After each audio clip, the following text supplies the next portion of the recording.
അപ്പോൾ ഒരു ലോങ് ഗ്യാപ്പിന് ശേഷം പിന്നെയും കാണുന്നത് നമ്മളൊരു ഇടയ്ക്ക് എന്താ പറയുക, ഇടയ്ക്കൊരു ഗ്യാപ്പ് എടുക്കും പിന്നെയും വരും. അത് തന്നെയാണ് പരിപാടി. അപ്പോൾ ഇപ്പോൾ കുറച്ച് സമയം കാര്യങ്ങളൊക്കെ കിട്ടി. ഞാനൊരു ട്രിപ്പ് പോകാൻ പോയത് അതിരപ്പള്ളി ഭാഗത്തേക്ക് ട്രാവൽ ചെയ്തുകൊണ്ടിരിക്കുകയാണ്. അപ്പോൾ നിങ്ങൾ 2 ദിവസമായിട്ടേക്കും കാണാൻ പോകണേ. അപ്പോൾ ഈ 4ാമത്തെ ദിവസം ഞാൻ ഇപ്പോൾ ആലുവയിൽ വന്ന് നിൽക്കുകയാണ്. ആലുവ ആ ഒരു പരിസരത്ത് തന്നെയുണ്ട്.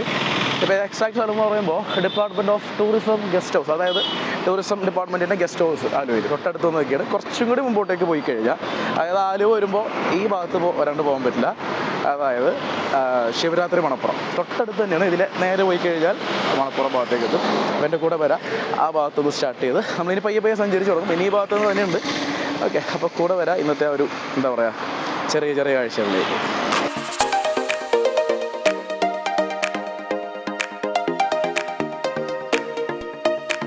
അങ്ങോട്ടേക്കുള്ള ഈ ഫുട്പാത്ത് നോക്കും, ഭയങ്കര ബ്യൂട്ടിഫുള്ളായിട്ട് നല്ല ക്ലീനായിട്ട് കിടക്കിയത്.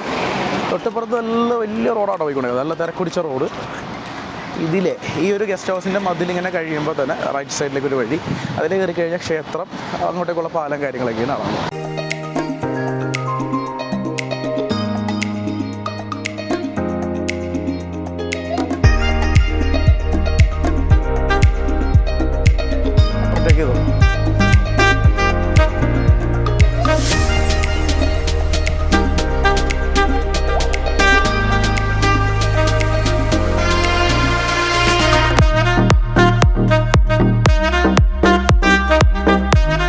അങ്ങനെ മെയിൻ റോഡിൻ്റെ അവിടെ നിന്ന് ഇങ്ങനെ കയറി, ഇത് അമ്പലത്തിൻ്റെ എൻട്രൻസ് ഉണ്ടല്ലോ, അതിലിങ്ങനെ കയറി വന്നു കഴിഞ്ഞാൽ ഇത് പെരിയാറാണ് ഒഴുകിക്കൊണ്ടിരിക്കുന്നത്. അതിൻ്റെ അക്കരെയാണ് ശരിക്കും പറഞ്ഞാൽ അമ്പലം വരെ. അങ്ങോട്ടേക്ക് പോകാൻ പോകണം. അപ്പോൾ ഈ ഒരു പാലം കണ്ടു, ഭയങ്കര ഹ്യൂജ് പാലം. നമ്മൾ വന്ന സമയത്തൊരു മാർത്താണ്ഡവർമ്മ പാലം കണ്ടായിരുന്നു. ഏകദേശം ആ ഒരു പാലത്തിൻ്റെ റെപ്ലിക്ക പോലെയാണ് ഇരിക്കുന്നത്. ഇപ്പോൾ ഇങ്ങനെ വരുമ്പോൾ ഈ പാലത്തിൽ നോക്കി, ഇവിടെ ഇങ്ങനെ കുറച്ച് എലിവേറ്റഡ് കാര്യങ്ങൾ കിടപ്പുണ്ടാവും. ഇവിടെ വന്നിട്ട് ഇങ്ങനെ നിൽക്കാം, കുറച്ചും കൂടി ഇങ്ങനെ പ്രൊജക്റ്റ് ചെയ്ത് നിൽക്കുന്ന സ്ഥലം. ഇവിടെ വന്ന് നിന്നാൽ അതെ ചുറ്റും പെരിയാറിൻ്റെ കാഴ്ചകളും കാര്യങ്ങളൊക്കെ. അറ്റത്ത് കുറേ ആൾക്കാരൊക്കെ വിളിക്കുന്ന കാര്യങ്ങളൊക്കെ ഉണ്ട്. ഇനി നമ്മൾ എന്ത് ചെയ്യാൻ പോകുന്നത്, അമ്പലത്തിൻ്റെ ആ ഒരു സൈഡിലേക്ക് പോകാൻ പോകുന്നത്. ബാക്ക് സൈഡിലേക്ക് സൂര്യൻ അസ്തമിക്കാൻ പോവുകയാണ്. അതായത് ഏകദേശം ഒരു 5-5:30 ഈ സമയം ഇപ്പോൾ ആ ഒരു ഭാഗത്ത്. അപ്പോൾ ഇവിടുത്തെ കുറച്ച് കാഴ്ചകളൊക്കെ കണ്ടു നോക്കും. അപ്പോൾ ഞാനിപ്പോൾ ഒന്ന് തിരിച്ചപ്പോൾ നോക്കിയ ട്രെയിൻ പോകുന്നു അവിടെ നിന്ന് ആ സൈഡിലേക്ക്. അത് വേറെ രസമില്ലേ. ഇപ്പോൾ ഇനിയിപ്പോൾ ക്ഷേത്രം പരിസരത്തേക്ക് പോകാൻ പോകുന്നത്. ഇവിടുന്ന് കുറച്ചും കൂടി നടക്കണം. ഈ പാലം അത്യാവശ്യം നല്ല വലിയ പാലമാണ്.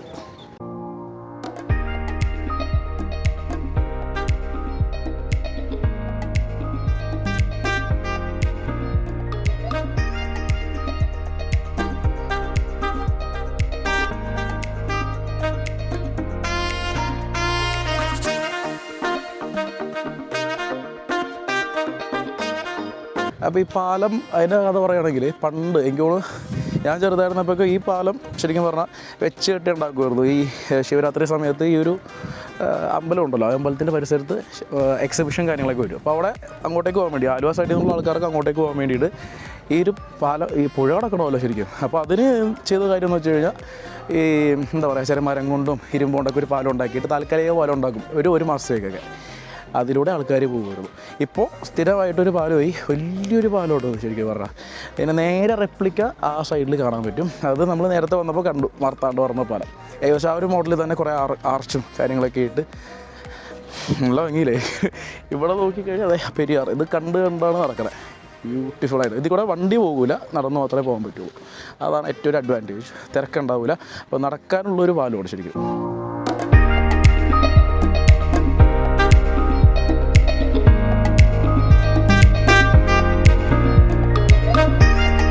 പാലത്തിൻ്റെ എൻഡിലേക്ക് എത്തി. ഇത് ആലുവ ശ്രീ മഹാദേവർ ക്ഷേത്രം. ഇതാണ് ആലുവ മണപ്പുറം. അങ്ങോട്ടേക്ക് ഇറങ്ങാൻ പോകുന്നത്. ഈ ക്ഷേത്രം മാത്രമല്ല, കുറച്ച് ഗ്രൗണ്ടും കാര്യങ്ങളൊക്കെ ഉണ്ട് അപ്പുറത്തേക്ക്. അവിടെ ഞാൻ നേരത്തെ പറഞ്ഞ എക്സിബിഷനും കാര്യങ്ങൾ പറഞ്ഞില്ലേ, നടക്കുന്നത്. ഇനി ഇതിലിറങ്ങാം പുഴ.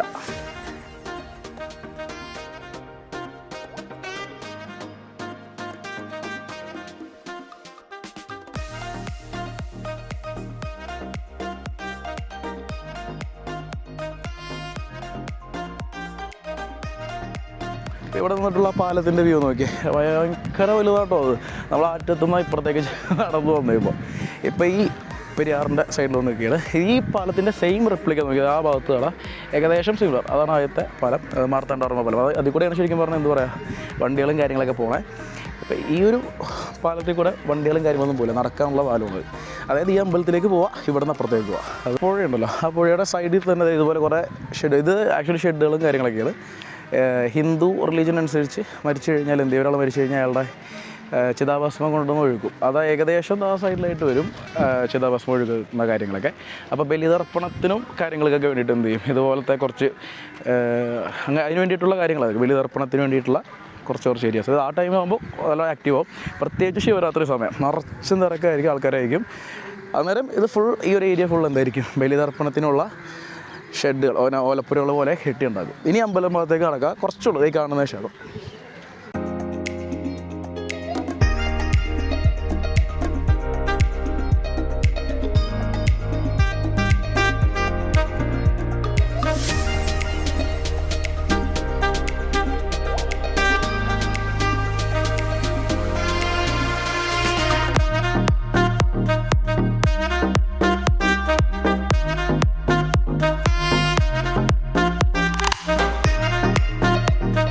ഞാൻ അമ്പലത്തിനുള്ളിലൊക്കെ കയറി. ഇനി ഇത് ശരിക്കും പറഞ്ഞ ഈ അമ്പലമുണ്ടല്ലോ, നമ്മൾ മഴക്കാലത്തൊക്കെ വരികയാണെങ്കിൽ അത്യാവശ്യം പുഴ നിറഞ്ഞൊഴുകും. അന്നേരം ആ പുഴ കയറി ഈ ക്ഷേത്രത്തിൻ്റെ ഭാഗത്തേക്കൊക്കെ എത്തും. അപ്പോൾ ഈ ഒരു അമ്പലം ഏകദേശം മുങ്ങും.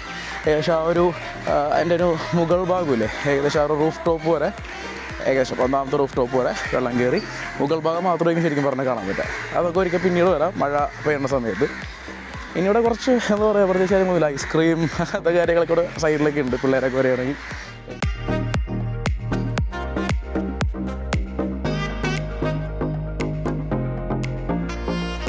അപ്പോൾ ഈ ക്ഷേത്രത്തിൻ്റെ പരിസരങ്ങളൊക്കെ കണ്ടല്ലോ. അപ്പോൾ ഇത് ഇവിടുത്തെ വിശേഷങ്ങളും കാര്യങ്ങളൊക്കെ. അപ്പോൾ ആല് വരുമ്പോൾ ഈ ഭാഗത്ത് വരാണ്ട് ഞാൻ പോകാറില്ല. ഇനി നമ്മൾ പോണത് നെടുമ്പാശ്ശേരി ഭാഗത്തേക്ക് പോകുമ്പോഴാണ്. അതായത് എയർപോർട്ട് പരിസരത്തോട് ഫ്ലൈറ്റ് ലാൻഡ് ചെയ്യുന്ന കാര്യങ്ങൾ, ടേക്ക് ഓഫ് ഇതൊക്കെ കാണാൻ പറ്റിയൊരു പോയിൻ്റ് ഉണ്ട് അവിടെ. ആ ഭാഗത്തേക്ക് പോകുമ്പോൾ ഇവിടുന്ന് കുറച്ച് ഒരു 20 മിനിറ്റോളം ട്രാവൽ ഉണ്ട് അങ്ങോട്ട് പോകാം. അപ്പോൾ അതിന് മുന്നേ ജസ്റ്റ് ഇവിടുത്തെ മണപ്പുറം കാണിച്ചു തരാം. നമ്മളുടെ ശിവരാത്രി സമയത്ത് വന്നു കഴിഞ്ഞാൽ ഞാൻ പറഞ്ഞില്ല, ഒരു എക്സിബിഷൻ നടക്കുന്നൊരു വലിയ ഗ്രൗണ്ട് ഉണ്ടെന്ന്. അതാണ് ആലുവ ശിവരാത്രി മണപ്പുറം. തൊട്ട് അപ്പുറം ഇതൊരു ഓഡിറ്റോറിയമാണ് ഇവിടുത്തെ, അതിൻ്റെ അപ്പുറം ഈ ഒരു ഏരിയ ഉണ്ടല്ലോ, ഇത്രയും വലിയ ഗ്രൗണ്ട്, അതാണ് ആലുവ ശിവരാത്രി മണപ്പുറം. അപ്പോൾ ഈ ക്ഷേത്രമുണ്ട്, ക്ഷേത്രത്തിൻ്റെ തന്നെ പരിസരമുണ്ട്. അപ്പോൾ ആ ടൈമിൽ വരുമ്പോൾ നിറച്ച് ആൾക്കാരായിരിക്കും, തിരക്കും, ഒരുപാട് എക്സിബിഷൻ കാര്യങ്ങളൊക്കെ വരും. ഓക്കെ, അപ്പോൾ ഈ ഭാഗത്തു നിന്ന് നമ്മളിനി യാത്ര തുടരുകയാണ് നെടുമ്പാശ്ശേരി പരിസരത്തേക്ക്. അമ്പലത്തിനോട് ചേർന്ന് ഇങ്ങനെ പൂജാ സാധനങ്ങളൊക്കെ വിൽക്കുന്ന കടകളൊക്കെ ഉണ്ട്. അപ്പോൾ ഇവിടെ വന്നിട്ട് വാങ്ങിക്കാൻ പറ്റും കാര്യങ്ങളൊക്കെ. നല്ല ഭംഗിയല്ലേ അമ്പലം കാണാൻ. അമ്പലത്തിൻ്റെ ചുറ്റോടെ നോക്കും, ഇങ്ങനെ പെരിയാർ നദി ഒഴുകിക്കൊണ്ടിരിക്കുന്നു. ബ്യൂട്ടിഫുൾ ആയിട്ടുള്ളൊരു പാലം. ഒരുപാട് ആൾക്കാർ ആ സൈഡിലൊക്കെ വന്നിരിപ്പുണ്ട്. അതായത് ഈവനിങ് സ്പെൻഡ് ചെയ്യാൻ വേണ്ടിയിട്ടൊക്കെ വരുന്ന ആൾക്കാരാണ്, ഇഷ്ടംപോലെ ആൾക്കാർ. അപ്പോൾ ഒരു ആൽമരമൊക്കെ ഉണ്ട് ഇവിടെ ആൽമരമുണ്ട്, ഇഷ്ടംപോലെ ആൽമരമുണ്ട്. എന്നാലും അതൊരു ബ്യൂട്ടിഫുൾ വൺ. അവിടെ നോക്കുകയാണെങ്കിൽ ഇഷ്ടംപോലെ ആൾക്കാർ ഉണ്ടോ, പെരിയാറിൻ്റെ സൈഡിലൊക്കെ വന്ന് സ്റ്റെപ്പ് പോകുന്നിരിക്കുന്നുണ്ട്. അത് വേറൊരു എൻ്റർടൈൻമെൻറ്റാണ്.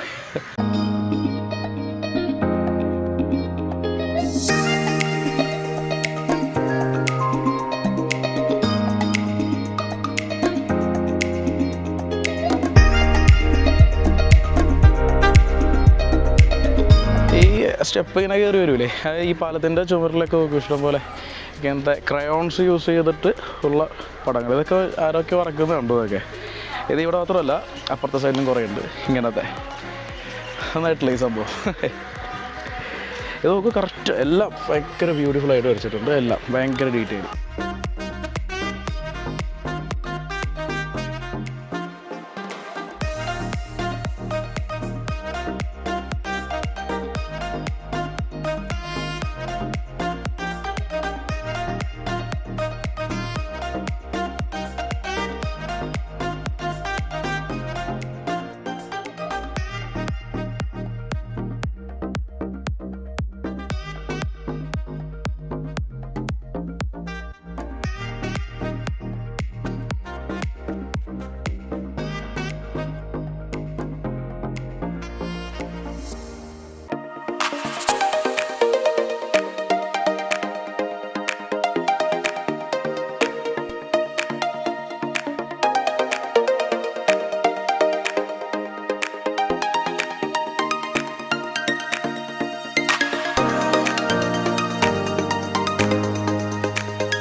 അപ്പോൾ ആലുവ ക്ഷേത്രത്തിൻ്റെ ഭാഗത്തു നിന്നൊക്കെ വന്നില്ലേ, അവിടെ നിന്ന് ഡ്രൈവ് ചെയ്ത് കുറച്ച് ഒരു 5 കിലോമീറ്റർ ഉണ്ടാവും. അവിടെ നിന്ന് വരുമ്പോൾ നെടുമ്പാശ്ശേരി ഭാഗത്തേക്ക് എത്തി. ഇത് എയർപോർട്ടിൻ്റെ ബാക്ക് സൈഡാണ് ഞാൻ വന്നേക്കുന്നത്. അപ്പോൾ ഇവിടെ നേരെ ഓപ്പോസിറ്റ് ഇത് പോയിൻ്റ് ഒരു ജംഗ്ഷനാണ്. ഇവിടെ തന്നെ ഒരു തട്ടുകടയുണ്ട്, കൈരളി ഫുഡ് കോർട്ട്. കുറച്ച് ചേച്ചിമാർ നടത്തുന്ന അവിടെയാണ്. അപ്പോൾ അവർ വീട്ടിൽ നിന്ന് ഫുഡൊക്കെ ഉണ്ടാക്കിക്കൊണ്ട് വരും. അവിടെ ഫേമസ് ആയിട്ടുള്ള പഴംപൊരി, ബീഫ്, കാട ഫ്രൈ കാര്യങ്ങളൊക്കെ ഉണ്ട്.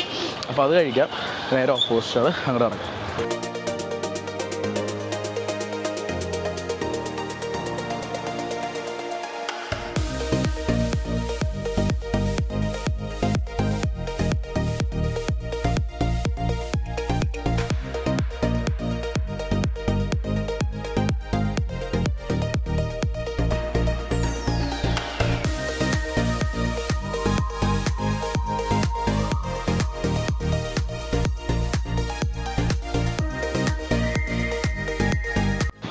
അപ്പോൾ ഇതൊക്കെയാണ് ഇവിടുത്തെ ഫാസ്റ്റ് മൂവിങ് ഐറ്റംസ്. നമ്മുടെ ചിക്കൻ ഫ്രൈ, അതുപോലെ തന്നെ കാട ഫ്രൈ. ഇത് ഒരു മുഴുവൻ കാട എന്ത് ചെയ്യുന്നു അതുപോലെ തന്നെ ഇട്ട് ഫ്രൈ ചെയ്തെടുക്കും. ഇത് കാടമുട്ട ബജി. പിന്നെ ഇത് കോമൺ ആണ് ഇപ്പോൾ എല്ലായിടത്തും, എങ്കിലും ഇവിടുത്തെ കുറച്ച് ഭയങ്കര ടേസ്റ്റാണ്. ഇത് പഴംപൊരി ബീഫ്, ഭയങ്കര സ്പെഷ്യൽ ഇവിടുത്തെ. അപ്പോൾ ഇതൊക്കെയാണ് ഞാൻ ഓർഡർ ചെയ്തത്. ഇനിയുണ്ട് സാധനങ്ങളോട് ഇഷ്ടംപോലെ. ഇത്രയും മതി നമുക്ക്. ഞാനൊരാൾ മാത്രമേ കൂടിയുള്ളൂ. അപ്പോൾ കഴിച്ചു തീർക്കണ്ടേ നമുക്ക് എന്തായാലും. ഇപ്പോൾ കാട നേരെ ക്രിസ്പി ഇങ്ങനെ ഡീപ്പ് ഫ്രൈ ചെയ്യണമല്ലേ എണ്ണയിലിട്ടിട്ട്. ഇങ്ങനെ കഴിക്കണേ പോകുന്നത്.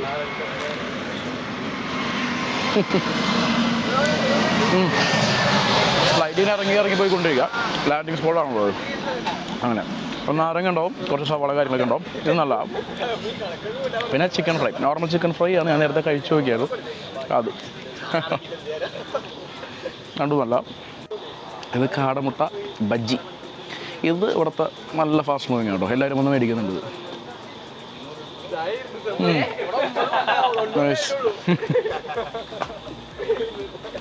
ചട്നി വെച്ചിട്ട് അതിൽ കുതിർന്നു എല്ലാം.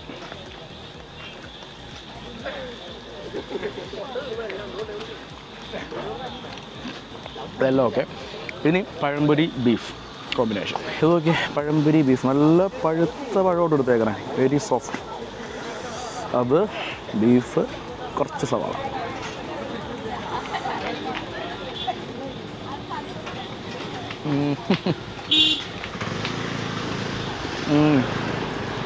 നല്ല പഴുത്ത പഴം, നല്ല മധുരം, അതേപോലെ തന്നെ ബീഫിൻ്റെ എരിവും എല്ലാം കൂടി കൂടി.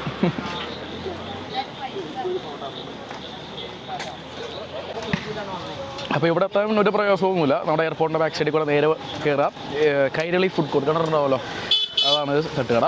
നേരെ എൻഡ് പോയിൻ്റാണ്. ഇവിടെ എത്തിക്കഴിഞ്ഞാൽ നേരെ ഓപ്പോസിറ്റ് ഞാൻ ഫേസ് ചെയ്തുകൊണ്ടിരിക്കുന്ന എയർപോർട്ടിൻ്റെ റൺവേ കാര്യങ്ങളൊക്കെ. അപ്പോൾ ഇടയ്ക്കിടയ്ക്ക് ഫ്ലൈറ്റ് ഇറങ്ങുന്നുണ്ട്, ഫ്ലൈറ്റ് പോകുന്നുണ്ട്. ഇവിടെ ഇരുന്ന് നേരെ കാണാം. കുറച്ചും കൂടി നേരത്തെ എത്തണമെങ്കിൽ ഫ്ലൈറ്റ് ലാൻഡിങ് സോണൊക്കെ ഉണ്ട് കുറച്ചപ്പുറം, അവിടെ പോയി കാണാൻ പറ്റും. അപ്പോൾ ഇവിടെ കുറേ സാധനങ്ങളുണ്ട്. ഇത് മാത്രമല്ല, നമ്മൾ രണ്ടുപേരും ഉള്ളതുകൊണ്ട് ഞാൻ ഇത് ഓർഡർ ചെയ്തുള്ളൂ. ഇനി നിങ്ങൾ വരുമ്പോൾ ആണെങ്കിൽ കുറേ സാധനങ്ങൾ ഓർഡർ ചെയ്യാം. എന്തൊക്കെയൊക്കെ പത്തിരി, ബീഫ്, പൊറോട്ട, പാലപ്പം, ചിക്കൻ താറാവ് എല്ലാം ഉണ്ട് ഇവിടെ. ഇതിന് മുന്നേ ഞാൻ വന്നിട്ടുണ്ട് ഇവിടെയൊക്കെ. അങ്ങനെ അപ്പോൾ ഓരോ സമയം വരുമ്പോൾ ഓരോന്ന് ട്രൈ ചെയ്യാം നമുക്ക്. അപ്പോൾ ഇതെല്ലാം ട്രൈ ചെയ്തു. അപ്പോൾ ഞാൻ ചായ കുടിക്കുന്ന ആളല്ല. ഇപ്പോൾ ജീരസോള ഇതും ഉണ്ട് ഇവിടെ, അത് ഓർഡർ ചെയ്തു. അപ്പം ഇനി ഇത് കഴിക്കട്ടെ, കഴിച്ച് കഴിയേണ്ടതാണ്.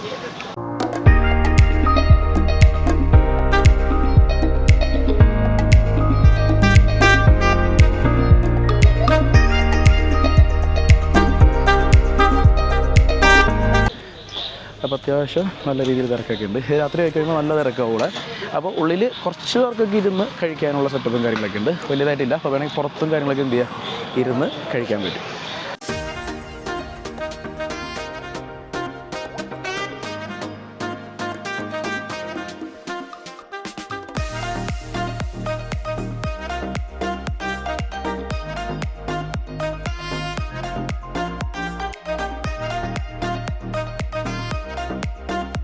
ഞാനിപ്പോൾ ഇതിൻ്റെ മേലെ കയറിയൊക്കെയാണ്. ഇവിടെ നോക്കുമ്പോൾ ഒരു ഫ്ലൈറ്റ് വരുന്നുണ്ട്, കാണാൻ പറ്റുന്നുണ്ടോ എന്ന് എനിക്കറിയില്ല.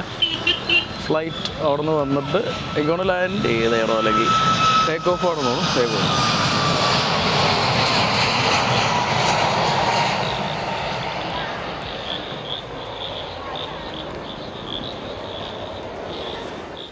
ഓക്കെ, അപ്പോൾ അവിടുത്തെ ഫുഡും കാര്യങ്ങളൊക്കെ കഴിച്ചിട്ട് നമ്മൾ പുറത്തേക്ക് ഇറങ്ങി. ഇനി ഇന്നത്തെ വിശേഷങ്ങളൊക്കെ വൈൻഡപ്പ് ചെയ്യാൻ പോവുകയാണ്. ഏകദേശം ഒരുപാട് സമയമില്ലേ. ഇനി നാളെ രാവിലെ എണീറ്റിട്ട് നമ്മൾ അതിരപ്പള്ളി ഭാഗത്തേക്ക് ട്രാവൽ ചെയ്യും. അപ്പോൾ ഇവിടെ തന്നെ ഈ ഭാഗത്തൊക്കെ തന്നെ ഉണ്ട് ഞാൻ. ഓക്കെ, അപ്പോൾ കൂടുതൽ വിശേഷങ്ങളായിട്ട് അടുത്ത വീഡിയോ കാണാം. അതുവരേക്കും ബൈ.